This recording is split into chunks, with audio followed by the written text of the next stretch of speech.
Hello, everyone, and welcome to the Cultural Depot. Thank you so much for watching, and we are so happy to have you here. Please be sure to visit our website daily for newly uploaded Black History videos. Don't forget to inquire about the Zoom link to Touchpoint Tuesdays so that you can get in on the discussion. In today's video, we will continue from the collapse of the Ghana Empire and move through the rising of the Mali Empire. Now let's get started. The final collapse of the Ghana Empire began at the end of the 12th century. The decline became permanent when other competing trade routes opened up further east and when the climate became unusually dry for a prolonged period, which affected agricultural production. There was also infighting between the king and other groups in the kingdom. Smaller tribes took advantage of this moment of weakness and declared themselves free states apart from the empire. As the Ghana Empire continued to crumble, the kingdom of Soso reaped the biggest reward. One of the vassal states of Ghana, Kaniaga, regained its independence in about 1076. By 1200, it had developed into the strong Soso kingdom, and in 1203, its king, Sumanguru Kante, conquered the Ghana Empire and reduced it to a tributary state. While Sumanguru was a fearless conqueror, he was also regarded as one of the true champions of the traditional African religion. He was credited as the inventor of the balafon, the ancient ancestor of the xylophone, used by griots in the passing down of their oral history. Nevertheless, being the conqueror he was, after conquering the Ghana Empire, Sumanguru was looking to expand his territory, and he turned his attention to the small yet powerful Mandinka state of Kangaba to the south, where the important gold fields of Bure were located.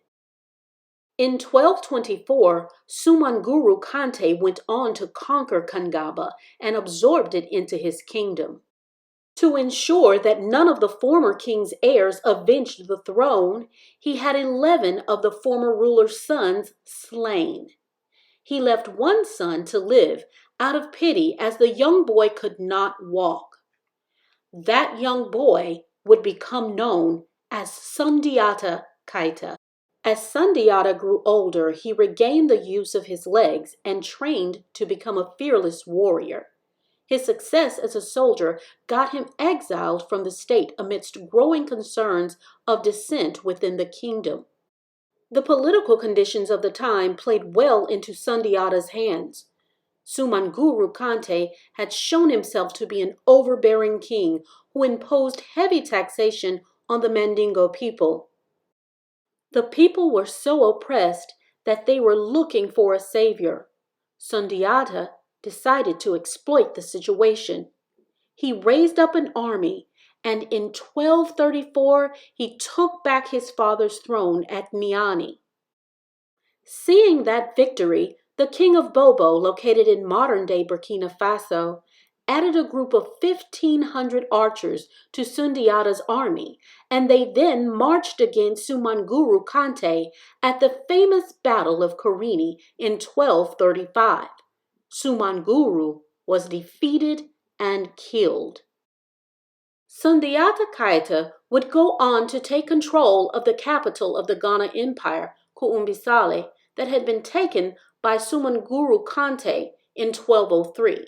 And from there create the Mali Empire, the largest and wealthiest empire known to Africa and possibly the world.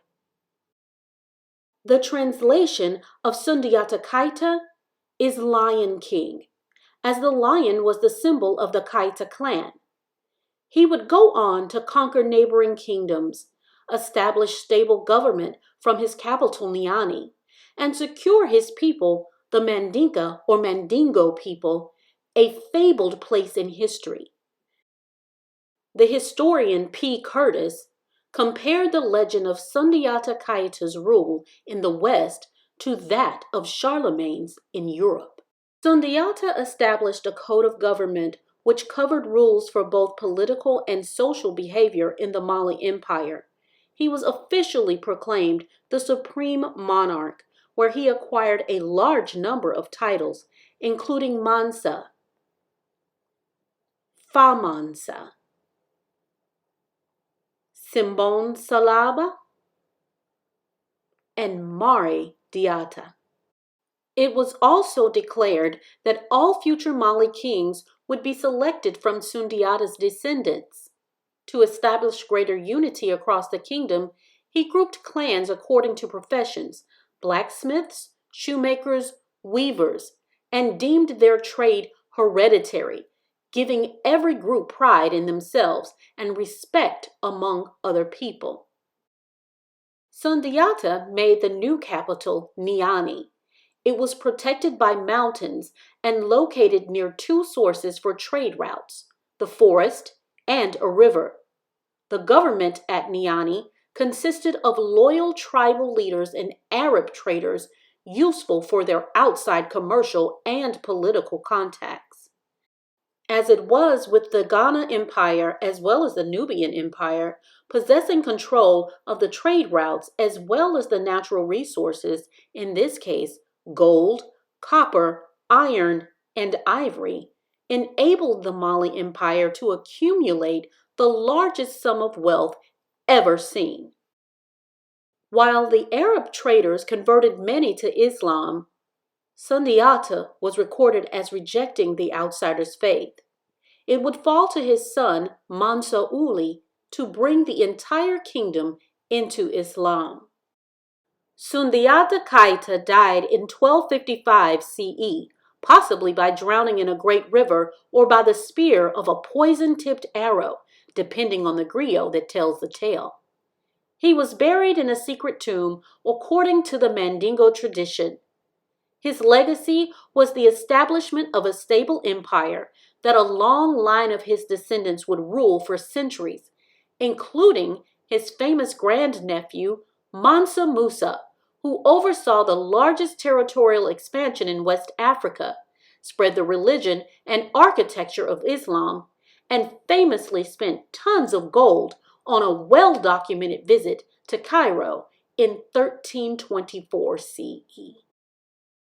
Thanks again for watching, and please remember to visit our website, theculturaldepot.com, so that you can stay up to date on newly released videos throughout the month of February.